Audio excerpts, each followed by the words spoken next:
149. Gangrena gaseosa y otras infecciones por clostridios. El género Clostridium comprende más de 60 especies que pueden ser comensales de la microflora intestinal o causar infecciones diversas en seres humanos y animales por la producción de innumerables exotoxinas proteináceas. Por ejemplo, Clostridium tetani y Clostridium botulinum ocasionan enfermedades clínicas específicas porque elaboran toxinas aisladas, pero muy potentes. Por el contrario, Clostridium perfringens y Clostridium septicum originan infecciones necrosantes devastadoras atribuibles a múltiples toxinas, entre ellas proteasas, fosfolipasas y citotoxinas bacterianas. Etiología. Las células vegetativas de las especies de Clostridium son pleomorfas, basiliformes y dispuestas de modo individual o en cadenas cortas. Figura 149.1. Las células poseen extremos redondeados o algunas veces puntiagudos. Aunque la tinción de los clostridios es gram positiva en las etapas iniciales de su crecimiento, al parecer se torna gram negativa o variable más adelante en el ciclo o en muestras de tejido infectado. Casi todas las cepas son móviles mediante flagelos peritricosos. Clostridium septicum prolifera en medios sólidos. Entre las especies inmóviles figuran Clostridium perfringens, Clostridium ramosum y Clostridium inoculum. Casi todas las especies son anaerobios obligados, si bien varía en gran medida la tolerancia de los clostridios al oxígeno. Algunas especies como Clostridium septicum y Clostridium tertium proliferan, pero no liberan esporas en un medio aéreo. Los clostridios producen más toxinas proteínicas que cualquier otro género bacteriano y se han identificado más de 25 toxinas de este género que son letales para los ratones. Por ejemplo, neurotoxinas, enterotoxinas, citotoxinas, colagenasas, permeasas, toxinas necrosantes, lipasas, lecitinasas, hemolicinas, proteinasas, hialuronidasas, desoxirribonucleasas, adenosindifosfato ribosiltransferasas y neuraminidasas. Algunas de las toxinas más potentes conocidas son la neurotoxina botulínica y la tetánica. Las dosis letales son 0.2 a 10 nanogramas por kilo para los seres humanos. La toxina epsilon, una proteína de 33 kilodalton producida por Clostridium perfringens de tipos B y D, provoca edema y hemorragia en el encéfalo, corazón, médula espinal y riñones de animales. Se la considera la más letal de las toxinas de los clostridios, con capacidad de usarse en ataques bioterroristas. Se conocen las secuencias genómicas de algunos clostridios patógenos y de ellas puede inferirse una visión integral para entender los factores de virulencia que participan en la patogenia de estos microorganismos. Epidemiología y transmisión. La distribución de Clostridium sp es amplia en la naturaleza. Forman endosporas que se encuentran a menudo en la tierra, heces, aguas negras y sedimentos marinos. Los aspectos ecológicos de Clostridium perfringens en la tierra dependen en gran medida del grado y duración de la crianza de animales en un sitio particular y repercuten de manera notoria en la incidencia de gangrena gaseosa por contaminación de las heridas de guerra con tierra. Por ejemplo, la incidencia de gangrena gaseosa por clostridios es mayor en las zonas agrícolas de Europa que en el desierto del Sáhara en África. De forma similar, la incidencia del tétanos y el botulismo de origen alimentario guarda una relación cercana con la presencia de esporas de clostridios en la tierra, agua y muchos alimentos. Los clostridios se hallan en gran número en la microbiota endógena de las vías intestinales de seres humanos y animales, el aparato genital femenino y la mucosa de la boca. Hay que destacar que no todos los clostridios comensales son toxígenos. Las infecciones por clostridios son todavía un grave problema de salud pública en todo el mundo. En países en desarrollo es frecuente detectar intoxicación por alimentos, enterocolitis necrosante y gangrena gaseosa porque segmentos grandes de la población son pobres y su acceso a los servicios de salud pública es escaso o nulo. Dichas infecciones aún son prevalentes en países desarrollados. La gangrena gaseosa suele aparecer después de infligir heridas por arma blanca o proyectil o luego de accidentes vehiculares, o como complicación de cirugías o carcinoma gastrointestinal. Algunas infecciones por clostridios han surgido como una verdadera amenaza sanitaria entre consumidores de drogas intravenosas y mujeres en trabajo de parto o aborto. En términos históricos, la gangrena gaseosa por clostridios ha sido una de las plagas más devastadoras. La situación política global establece otro escenario posible en el que se encuentran las víctimas de guerra o terrorismo, con lesiones extensas que pueden originar gangrena gaseosa. Por tanto, existe una necesidad imperiosa de crear nuevas medidas para evitar o atenuar la evolución de infecciones por estos patógenos en civiles y personal militar. La vacunación contra exotoxinas importantes en la patogenia ofrece enorme beneficio a las naciones en desarrollo y puede utilizarse de manera inocua en poblaciones en peligro, como los ancianos, Diabéticos que necesitan cirugía de extremidades inferiores por traumatismo o deficiencia circulatoria, o personas sometidas a intervenciones intestinales. Además, una globulina hiperinmunitaria es un elemento muy útil para la profilaxis en víctimas de lesiones traumáticas agudas o para detener la propagación de la infección en individuos con gangrena gaseosa confirmada. Síndromes clínicos. Las infecciones letales por clostridios varían, desde intoxicaciones, como la de tipo alimentario o el tétanos, hasta enteritis necrosante, colitis, bacteriemia, mionecrosis y síndrome de choque tóxico. El tétanos y el botulismo se revisan en los capítulos 147 y 148, respectivamente. La colitis por Clostridium difficile se expone en el capítulo 129, contaminación de heridas por clostridios. Se ha informado que 30 a 80% de las heridas traumáticas abiertas están contaminadas por especies de clostridios. Si no hay tejido desvitalizado, estos microorganismos no siempre causan infección. En lesiones por traumatismo se aíslan con igual frecuencia clostridios de heridas supuradas o bien cicatrizadas. Por tal razón, el diagnóstico y el tratamiento de la infección por clostridios debe basarse en signos y síntomas clínicos y no solo en datos bacteriológicos. Infecciones polimicrobianas por clostridios. Algunas especies de clostridios pueden ocasionar infecciones polimicrobianas en las que también intervienen patógenos propios de la flora endógena. En estas infecciones, los clostridios coexisten con anaerobios no esporógenos y microorganismos facultativos o aerobios. Los clostridios intervienen algunas veces en trastornos como infecciones de cabeza y cuello, conjuntivitis, abscesos cerebrales, sinusitis, otitis, neumonía por broncoaspiración, abscesos pulmonares, empiema pleural, colecistitis, artritis séptica e infecciones de huesos. Tales trastornos suelen acompañarse de inflamación local intensa, pero no muestran los signos generales característicos, como toxicidad y rápida evolución identificadas en otras infecciones por clostridios. Además, se aíslan clostridios en cerca de 66% de las infecciones intraabdominales en las que se altera la integridad de la mucosa del tubo digestivo o el aparato respiratorio. En este contexto, las especies más aisladas son Clostridium ramosum, Clostridium perfringens y Clostridium bifermentans. Su presencia no siempre conduce a un resultado adverso. Se han aislado clostridios de infecciones supuradas del aparato genital femenino, como abscesos ováricos o pélvicos, y la vesícula biliar enferma. La especie aislada con mayor frecuencia es Clostridium perfringens, pero no siempre se observa gangrena. Sin embargo, la formación de gas en las vías biliares puede provocar colecistitis enfisematosa, en particular en diabéticos. Clostridium perfringens, junto con microbios aerobios y anaerobios, puede causar fascitis necrosante de tipo 1 gangrena de Fournier letales. El tratamiento de las infecciones por la combinación de anaerobios y aerobios en el abdomen, perineo o aparato genital femenino debe basarse en los resultados de la tinción de Gram, cultivo y antibiótico-gramas. El tratamiento empírico razonable comprende ampicilina sola o en combinación con sulbactam, junto con clindamicina o metronidazol, cuadro 149.1. Se necesita una protección más amplia contra gram negativos si en fecha reciente el paciente estuvo hospitalizado o recibió antibióticos. Tal protección se puede obtener al sustituir la ampicilina por ticarcilina ácido clavulánico, piperacilina sulbactam o un antibiótico penémico o agregar una fluoroquinolona o aminoglucósido al tratamiento.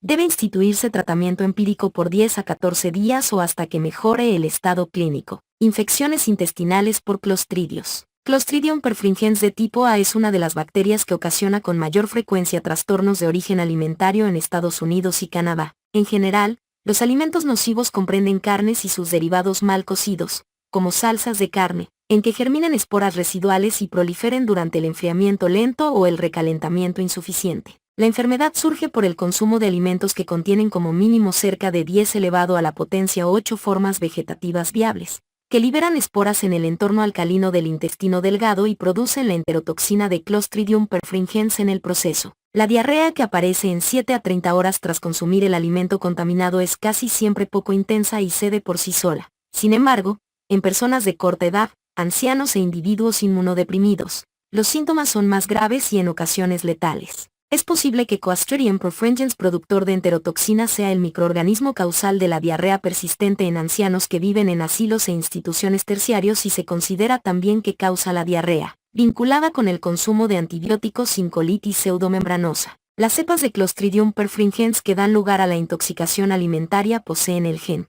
CP, que codifica a la enterotoxina y que actúa al formar poros en las membranas de las células del hospedador. Las cepas de Clostridium perfringens aisladas en enfermedades distintas de las alimentarias, como las que ocasionan diarrea por antibióticos y las esporádicas, portan cepe en un plásmido que puede transmitirse a otras cepas. Se han descrito algunos métodos para detectar la enterotoxina de Clostridium perfringens en las heces, como los cultivos celulares cuantitativos, células Vero, el enzimo inmunoanálisis de absorción, la aglutinación con látex de fase inversa y la amplificación de cepe en la reacción en cadena de la polimerasa. Cada uno de estos métodos tiene sus ventajas y limitaciones. La enteritis necrosante, gangrena gaseosa intestinal, es una enfermedad fulminante que se caracteriza por necrosis intensa de la mucosa y la pared intestinales. Se observa de manera esporádica en adultos o en la forma de epidemias que incluyen a personas de todas las edades. Este trastorno se origina por una cepa de Clostridium perfringens de tipo C, que produce las toxinas alfa y beta. La toxina beta se halla en un plásmido y es la que posee actividad patógena. Dicha infección letal provoca necrosis isquémica del yeyuno. En el decenio de 1960 se observó en Papúa Nueva Guinea que la enteritis necrosante, llamada en lengua local picbel, constituyó la causa más frecuente de muerte en niños y se vinculó con celebraciones en las que se servía carne de cerdo y se presentó de manera esporádica y en brotes. La vacunación intramuscular contra la toxina beta redujo la incidencia de la enfermedad en dicho país, aunque el trastorno aún es común. También se ha identificado la enteritis necrosante en Estados Unidos, Reino Unido, Alemania, donde se la conoce como Darmbrand, y otras naciones desarrolladas. Afecta de manera específica a adultos desnutridos o con diabetes, hepatopatía alcohólica o neutropenia. La enterocolitis necrosante, que se asemeja a la enteritis necrosante pero se relaciona con Clostridium perfringens de tipo A, se ha detectado en Estados Unidos en adultos previamente sanos. También es una enfermedad gastrointestinal grave de los lactantes de bajo peso al nacer, prematuros, hospitalizados en unidades de cuidados intensivos neonatals. Las causas y la patogenia de esta enfermedad han sido un enigma por más de 40 años. Las similitudes entre la enterocolitis y la enteritis necrosantes incluyen el patrón de la necrosis del intestino delgado con compromiso de la submucosa, la mucosa y la muscular, la presencia de gas que diseca los planos císticos, y la magnitud de la inflamación. Por el contrario, la enteritis necrosante afecta más a menudo al yeyuno, en tanto que la enterocolitis compromete al íleon y con frecuencia la válvula ileocecal.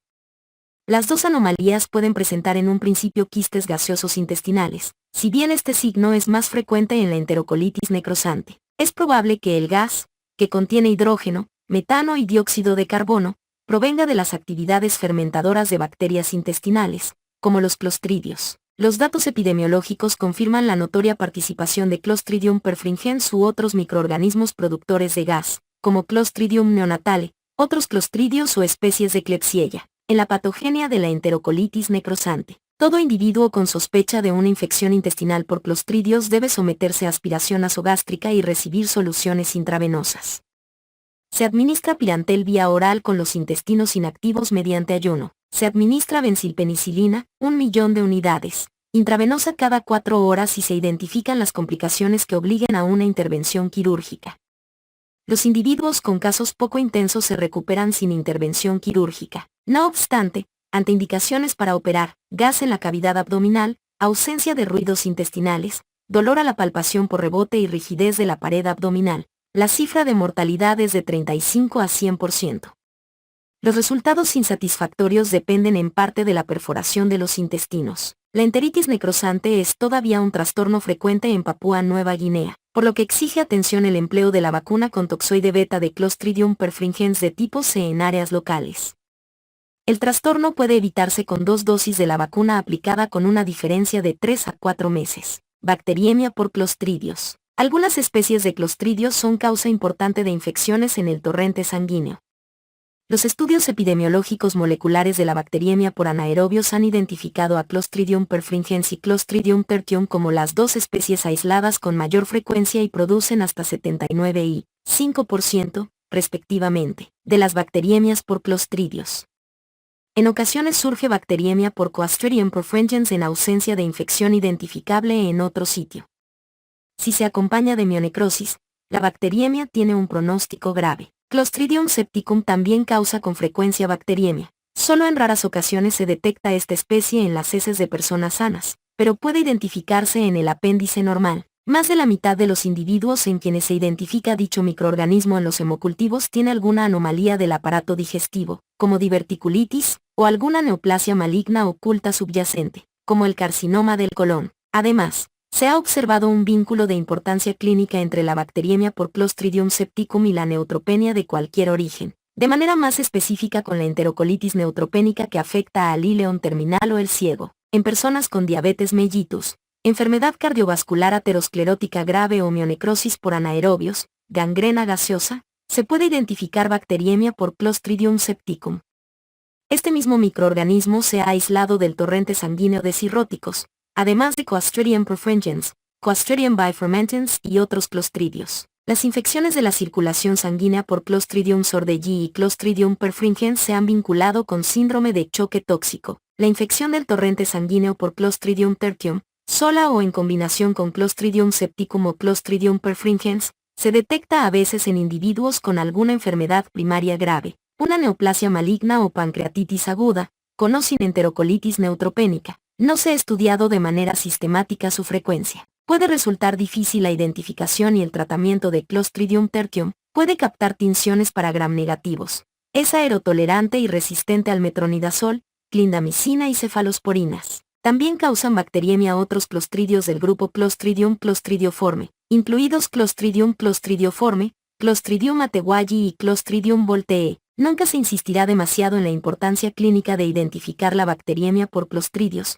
en particular la secundaria a Clostridium septicum, e instituir el tratamiento apropiado de inmediato. Cuadro 149.1. En general, las personas con el trastorno están muy graves y la infección puede emitir metástasis a sitios anatómicos distantes, lo que ocasiona mionecrosis espontánea. Véase la sección siguiente.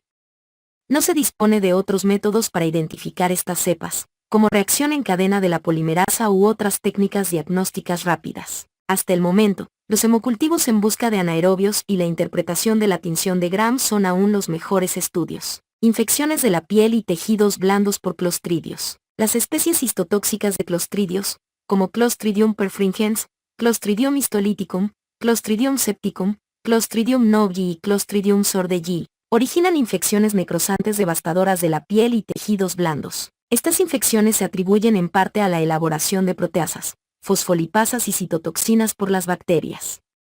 Las infecciones necrosantes de tejidos blandos por clostridios evolucionan con rapidez y se caracterizan por destrucción tisular grave, presencia de gas en los tejidos y choque. A menudo culminan con la muerte. Entre las características más notorias en la mayoría de los enfermos figuran dolor intenso, crepitación, induración intensa que evoluciona con rapidez hasta el esfacelo de la piel, ampollas violáceas y taquicardia evidente, mionecrosis por clostridios, gangrena gaseosa. Gangrena gaseosa postraumática. La mionecrosis por Clostridium perfringens es una de las infecciones por gram positivos más fulminantes en los seres humanos. Incluso con la antibioticoterapia y el tratamiento oportunos en la unidad de cuidados intensivos, la destrucción de los tejidos evoluciona en muy corto plazo.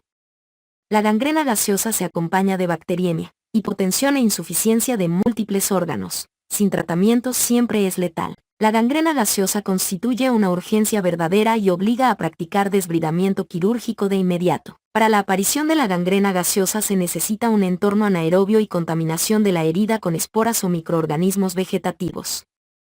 Los tejidos desvitalizados, los cuerpos extraños y la isquemia reducen el oxígeno local e inducen la proliferación excesiva de formas vegetativas y esporas. De ese modo, las situaciones que predisponen a la gangrena gaseosa postraumática incluyen daños por aplastamiento, desgarro de arterias de grueso o mediano calibre y fracturas abiertas de huesos largos, contaminadas con tierra o fragmentos de ropa que contengan las esporas bacterianas. La gangrena gaseosa de la pared abdominal y en los flancos se desarrolla después de lesiones penetrantes, por ejemplo, por arma blanca o proyectiles, que bastan para alterar la integridad intestinal y con ello permitir la fuga del contenido intestinal a los tejidos blandos. La proximidad con las fuentes fecales de las bacterias constituye un factor de peligro después de cirugía de la articulación coxofemoral, inyecciones de adrenalina en los glúteos o amputación de la extremidad pélvica por alguna vasculopatía isquémica. En el decenio pasado se describió en Estados Unidos y el norte de Europa gangrena gaseosa de la piel causada por Clostridium perfringens, Clostridium noblei y Clostridium sordellii en personas que se inyectaban alquitrán negro,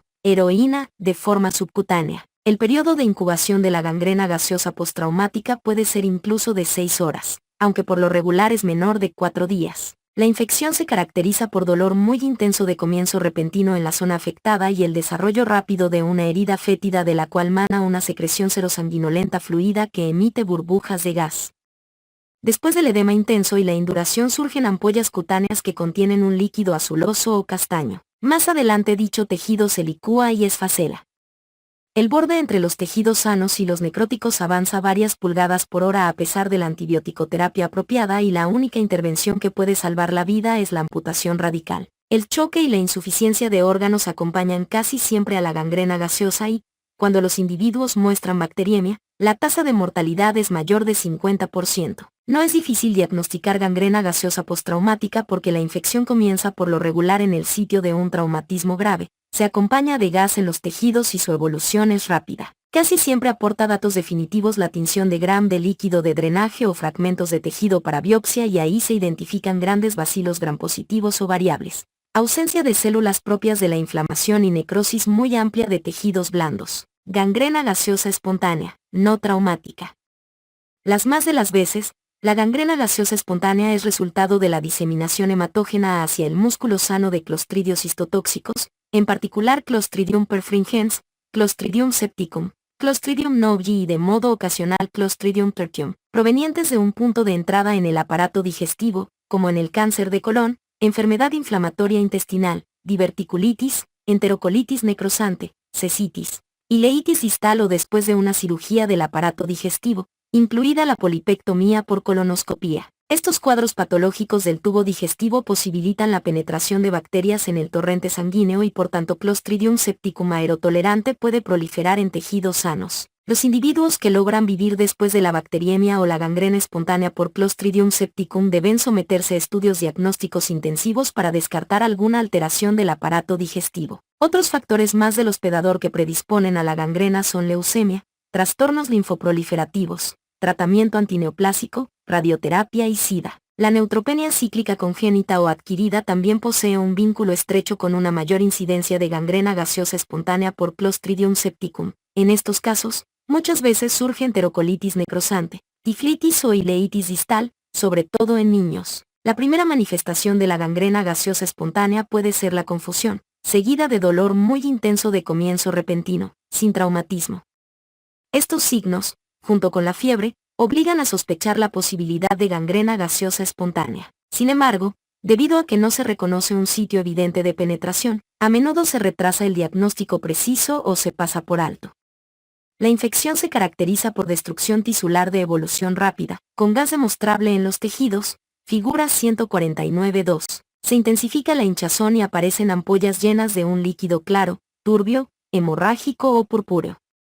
La piel contigua tiene color violáceo, lo cual puede reflejar deterioro de los vasos como consecuencia de la difusión de las toxinas bacterianas en tejidos circundantes. Hay compromiso de tejido sano y evolución rápida hasta el choque y la falla de múltiples órganos.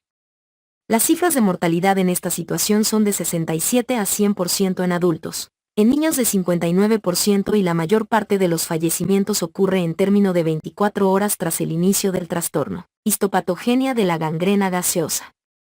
En la gangrena gaseosa postraumática, los microorganismos se introducen en el tejido desvitalizado. Es importante saber que, en el caso de Clostridium perfringens y Clostridium novi, el traumatismo debe bastar para interrumpir el suministro de sangre y crear así un entorno anaerobio óptimo para la proliferación de las dos especies. Tales situaciones no son estrictamente necesarias para que proliferen especies más aerotolerantes, como Clostridium septicum y Clostridium tertium, que pueden penetrar en tejidos sanos provenientes de lesiones del aparato digestivo. Una vez dentro del nicho apropiado, los microorganismos proliferan en ese sitio y elaboran exotoxinas. Las principales toxinas extracelulares de Clostridium perfringens que intervienen en la génesis de la gangrena gaseosa son las toxinas alfa y teta. También se ha comunicado que la toxina alfa actúa como factor mayor de virulencia de Clostridium perfringens y es una hemolicina letal que posee actividad de fosfolipasa C y esfingomielinasa. La inmunización de ratones con el dominio terminal C de la toxina alfa protege contra la inoculación letal con Clostridium perfringens y las cepas mutantes isogénicas con deficiencia de dicha toxina Clostridium perfringens no son letales en el modelo murino de gangrena gaseosa. En fecha reciente se elaboró un anticuerpo recombinante monocatenario contra la toxina alfa que posee gran eficacia preventiva y terapéutica en ratones. En modelos experimentales se ha demostrado que el dolor intenso, la evolución rápida, la destrucción tisular extensa y la ausencia de neutrófilos en la gangrena gaseosa por Clostridium perfringens se atribuyen de forma notable a la oclusión de vasos sanguíneos por agregados heterotípicos de plaquetas y neutrófilos que induce la toxina alfa. La formación de dichos agregados, que toma unos minutos, tiene la mediación en gran medida de la capacidad de la toxina alfa para activar a la molécula glucoproteína 2B3A de adhesión plaquetaria. Figura 149.3. Se infiere así que los inhibidores de la glucoproteína plaquetaria, como eptifibatida o apiximab, podrían conservar el flujo sanguíneo a los tejidos. La toxina teta de Clostridium perfringens, perfringolicina, es miembro de la familia de citolicinas activadas por tiol, conocidas como citolicinas dependientes de colesterol, entre ellas la streptolicina o de Streptococcus del grupo A, la neumolicina de Streptococcus pneumoniae y otras toxinas más. Las citolicinas dependientes de colesterol se unen en la forma de oligómeros al colesterol en las membranas celulares del hospedador. Estas toxinas, en concentraciones grandes, forman poros anulares que culminan en la lisis de las células. La toxina teta en concentraciones sublíticas hiperactiva a los fagocitos y las células del endotelio vascular. El colapso cardiovascular y la insuficiencia de órganos terminales se desarrollan de forma tardía en la evolución de la gangrena gaseosa por Clostridium perfringens y se atribuyen en gran parte a los efectos directos e indirectos de las toxinas alfa y teta. En modelos experimentales, la toxina teta reduce mucho la resistencia vascular sistémica, pero incrementa el gasto cardíaco, el llamado choque caliente, lo cual sucede tal vez por medio de la inducción de mediadores endógenos, como prostaciclina o el factor activador plaquetario, que ocasionan vasodilatación. Este efecto es semejante al observado en la septicemia por gram negativos. Por el contrario, la toxina alfa suprime de manera directa la contractilidad del miocardio. Como consecuencia, se desarrolla hipotensión profunda por disminución repentina del gasto cardíaco. No se conocen en detalle las intervenciones de otros mediadores endógenos como las citocinas, por ejemplo, el factor de necrosis tumoral o las interleucinas 1 y 6, y los vasodilatadores, por ejemplo, la bradicinina. Clostridium septicum libera tres toxinas principales: toxina alfa, con actividad letal, hemolítica y necrosante, toxina beta, desoxirribonucleasa, toxina gamma y aluronidasa, así como una proteasa y una neuraminidasa. A diferencia de la toxina alfa de Clostridium perfringens, la toxina de Clostridium septicum no posee actividad de fosfolipasa. No se han dilucidado del todo los mecanismos por los cuales sucede esto, pero es posible que cada una de estas toxinas contribuya de forma poco común e individual a la gangrena gaseosa por Clostridium septicum. Tratamiento: gangrena gaseosa. Ante la sospecha de que el paciente tenga gangrena gaseosa, postraumática o espontánea, debe realizarse de inmediato la revisión quirúrgica del sitio infectado.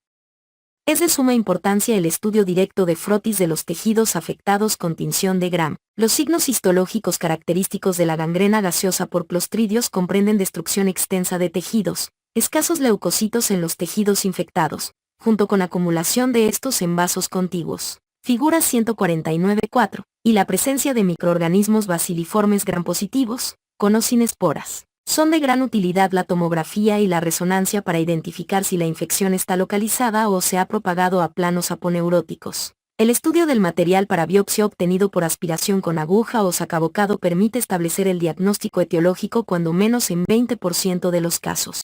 Sin embargo, dichas técnicas no sustituyen a la exploración quirúrgica, la tinción de Gram o el estudio histopatológico.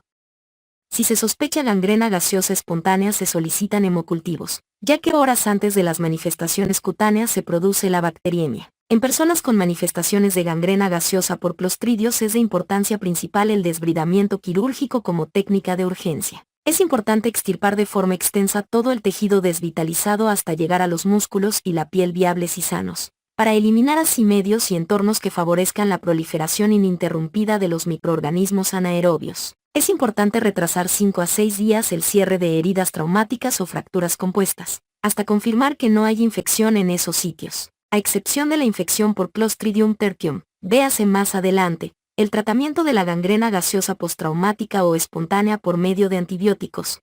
Cuadro 149.1. Consiste en la administración de penicilina y clindamicina durante 10 a 14 días. La primera se recomienda con base en los datos de sensibilidad in vitro. La segunda se utiliza por su mayor eficacia en comparación con la penicilina en modelos animales de gangrena gaseosa por Clostridium perfringens y por los datos de algunos informes clínicos. No se han realizado estudios clínicos comparativos de la eficacia de los dos fármacos en seres humanos. En el paciente alérgico a la penicilina puede administrarse clindamicina sola. Es probable que la eficacia probada de esta última se deba a su capacidad de inhibir la producción de toxinas proteínicas de las bacterias. El hecho de no ser sensible a la magnitud de la carga de bacterias o la etapa de proliferación bacteriana, y su capacidad de modular la respuesta inmunitaria del hospedador. Clostridium tertium es resistente a la penicilina, cefalosporinas y clindamicina. La antibiótico-terapia contra la infección por Clostridium tertium consiste en 1 gramo de vancomicina cada 12 horas por vía intravenosa, o 500 miligramos de metronidazol cada 8 horas por vía intravenosa. No hay consenso acerca de la utilidad del tratamiento complementario con oxígeno hiperbárico contra la gangrena gaseosa. Estudios científicos básicos sugieren que el oxígeno hiperbárico inhibe la proliferación de Clostridium perfringens, pero no la de Clostridium septicum más aerotolerante. El músculo lacerado y la sangre anulan la capacidad bactericida de oxígeno hiperbárico in vitro. Innumerables estudios en animales han demostrado escasa eficacia del oxígeno hiperbárico solo, en tanto que se obtienen beneficios notables con los antibióticos solos, en particular los que inhiben la síntesis de proteínas bacterianas. Agregar oxígeno hiperbárico al tratamiento terapéutico ofrece un beneficio adicional moderado, pero solo si antes de administrar el oxígeno hiperbárico se practica la cirugía y se instituye antibiótico-terapia. En conclusión, la gangrena gaseosa es una infección de evolución rápida cuyo desenlace depende de su identificación inmediata, la intervención quirúrgica como técnica de urgencia y la administración oportuna de antibióticos que suprimen la producción de toxinas. Es probable que la gangrena gaseosa acompañada de bacteriemia constituya una etapa ulterior de la enfermedad y conlleve el peor de los pronósticos. El desbridamiento quirúrgico como técnica de urgencia es decisivo para asegurar la supervivencia y es importante no retrasarlo por la práctica de métodos auxiliares, como tomografía o resonancia o el traslado a unidades de oxígeno hiperbárico. Algunos centros traumatológicos que poseen unidades de oxígeno hiperbárico cuentan con experiencia particular en el tratamiento de estas infecciones devastadoras. Pero es importante comparar con enorme cuidado la proximidad y la rapidez de traslado del paciente con la necesidad de efectuar todo de forma apresurada. Pronóstico de la gangrena gaseosa.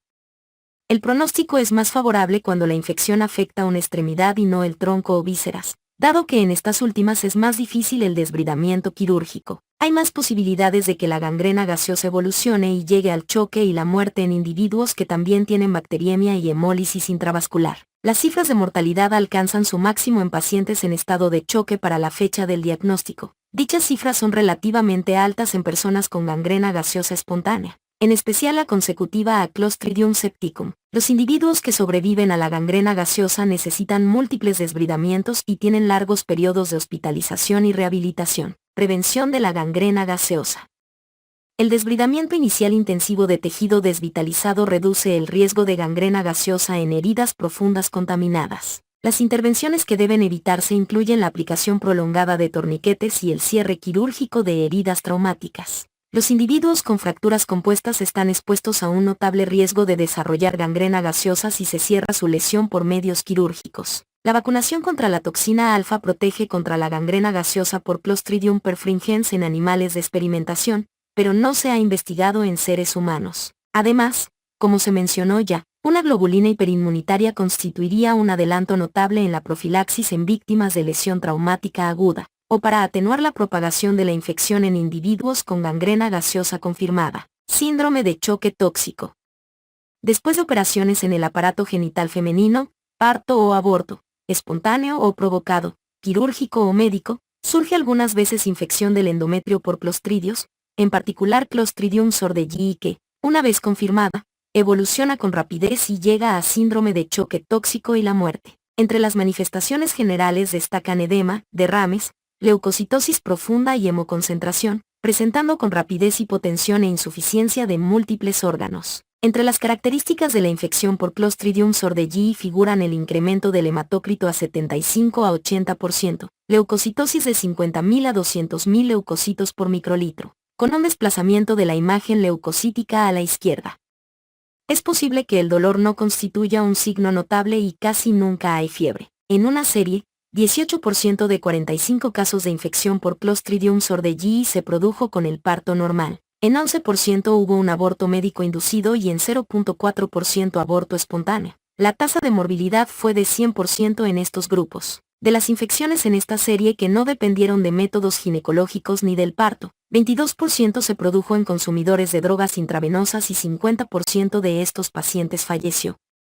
Otras infecciones se desarrollaron después de traumatismos o cirugías, 42%, la mayor parte en personas sanas, y 53% de estos pacientes murió. De manera global, la tasa de mortalidad fue de 69%, 31 de 45 pacientes.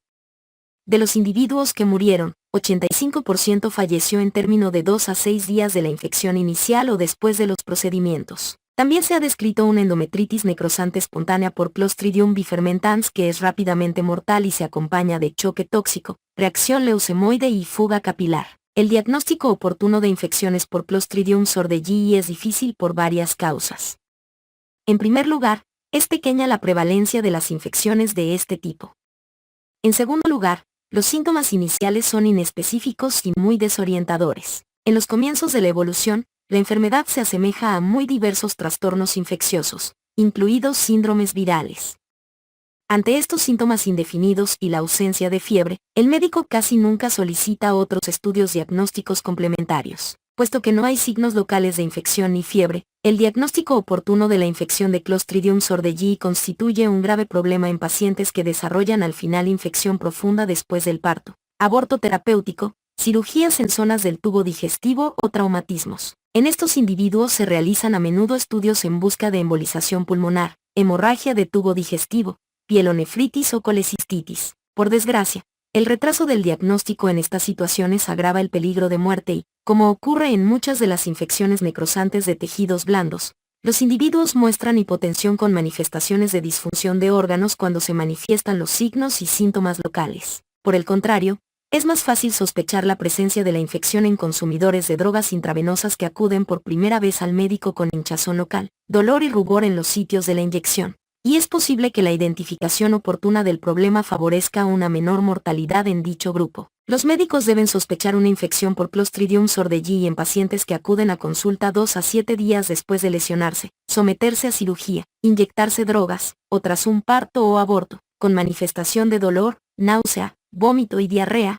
pero sin fiebre. Son escasos los datos en cuanto al tratamiento apropiado de las infecciones por Clostridium sordellii.